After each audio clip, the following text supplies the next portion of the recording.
Pag-usapan natin itong interview kay dating Senate President Franklin Drilon.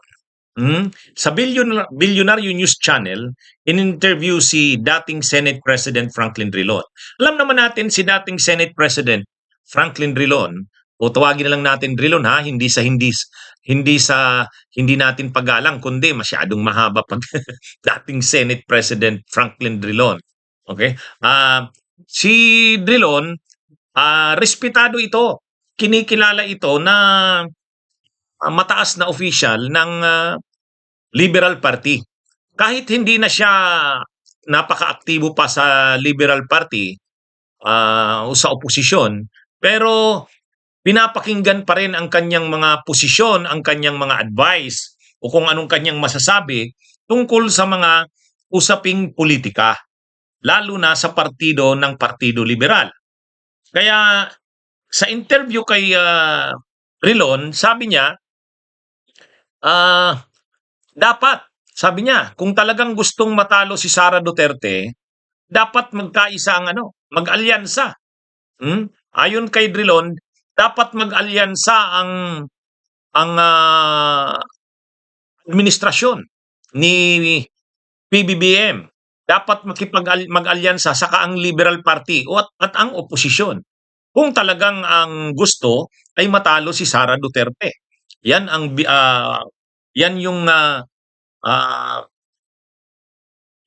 malinaw na sinabi ni Drilon. Kasi si Drilon, sabi niya, kailangan dito, pragmatism. Hindi dito pwede yung masyado kang idealistic. Kung masyado kang idealistic, hindi mo sasang-ayunan ang alyansa ng Liberal Party o ng oposisyon at ng administrasyon, mananalo si Sara Duterte. Kaya sabi niya, ang dapat na isipin dito ng Liberal Party, ng oposisyon ay pragmatism. Pragmatic na politika ang sinasabi ni Drilon. Kung talagang gusto ay matalo si Sara. Kinikilala kasi ni Drilon na seryoso na at mabigat ang laban kay Sara Duterte sa 2028 kung hindi ito mai-impeach at kung hindi ito matatanggal para hindi makatakbo sa 2028, kailangan malakas ang lalaban dito. Magiging malakas lang ang kalaban nito kung magsasanib ang Liberal Party at ang partido ng administrasyon ni Marcos. Yan ang hayagan, direktahang sinabi ni Drilon.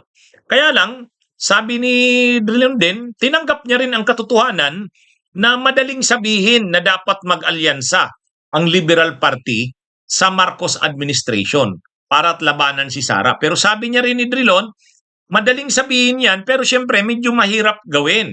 Kasi nga, matagal na panahon na ang Liberal Party at ang Marcos ay magkalaban sa politika. Alam naman natin na ang Liberal Party identified yan sa mga Aquino. Ay ang Aquino, matagal ng kalaban yan noon pang panahon ng Marcos. Kaya sinabi rin ni Drilon, tanggap niya rin na hindi madali. Bagamat sinasabing dapat, pero hindi madaling magbuo ng nasabing alyansa. Kasi nga, yung history ng Liberal Party at ng administrasyong Marcos ay lagi itong magkalaban sa matagal na panahon. Kaya lang, yun na nga, ang sinasabi din ni Drilon, kaya lang kung kailangang kung gusto talagang matalo si Sara, kailangang maging pragmatic. Itabi muna yung mga pagiging magkalaban ng dalawang kampo. Yan yung sinasabi ni Drilon. Kung ano ang magiging desisyon, kung pakikinggan ba si Drilon ng mga leaders ng oposisyon kasama na ang si Liberal Party, hindi pa natin alam. Pero sabi ni Drilon, dapat bago matapos ang taon ay mayroon ng development yan kung magbubuo man ng alyansa. Kasi papasok na ang 2027. Kaya ayon kay dating Senate President Drilon, itong 2026 crucial ito. Kasi kung magbubuo ng alyansa, ngayon dapat na 2026, lalo na bago matapos ang 2026, ay mabuo na yan. Dapat ngayon pa lang may mga preliminaries na ng mga pag-uusap. Kaya ano ito mga kabunyog, mga kababayan, yan yung hayagan na sinabi ni dating Senate President Franklin Drilon na isa sa mga pillars ng Liberal Party.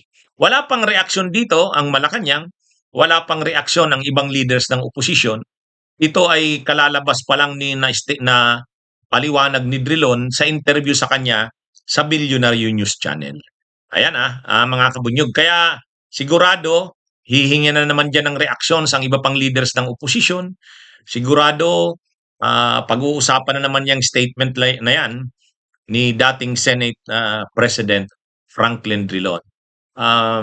Lalo na nitong nakaraang mga araw na mga ilang pagkakataon na si dating Vice President Leni Robredo ay nagkita sa kasi PBBM sa Naga City. Pagkatapos nun, ilang araw lang matapos ang pagkikita sa Naga City, nagkita na naman sa Malacanang. At itong mga pagkikitang ito ay tinitingnan ng mga nag-uobserba sa politika na parang mga panimulang mga hakbang para sa pagtatayo ng pagki-create ng trust o tiwala, kumpiyansa bago sa formal na pagbubuo ng alyansa. Pero siyempre, tama yung sinabi ni dating Senate President Franklin Drilon, marami rin ang nagre-react. Isa dyan sa alam nating nagre-react sa ganyan, yung leader ng Tindig Pilipinas na apo ng dating Presidente Cory Aquino, pamangkin ni Pinoy, si Kiko D. Si Kiko D ay isa sa mga leaders ng civil society ng Tindig Pilipinas at siya mismo sinabi niya hindi siya sang-ayon na mag-alyansa ang Liberal Party o ang oposisyon sa Marcos. Kaya medyo hati ang oposisyon sa usaping ito. Kaya lang siyempre, mabigat din yung statement ni Drilon kasi leader nga siya ng oposisyon. Kinikilala siyang isa sa mga pillars ng Liberal Party. Kung mangyayari nga ba itong sinasabi ni Drilon, abangan natin. Bunyog, bunyog, halikan na kasama ka. Bunyog, kapag buklod ay may pag-asa. Luzon, Visayas, Mindanao, isa ang pananaw. Sa bagong Pilipinas ang bunyog isisigaw. Bunyog.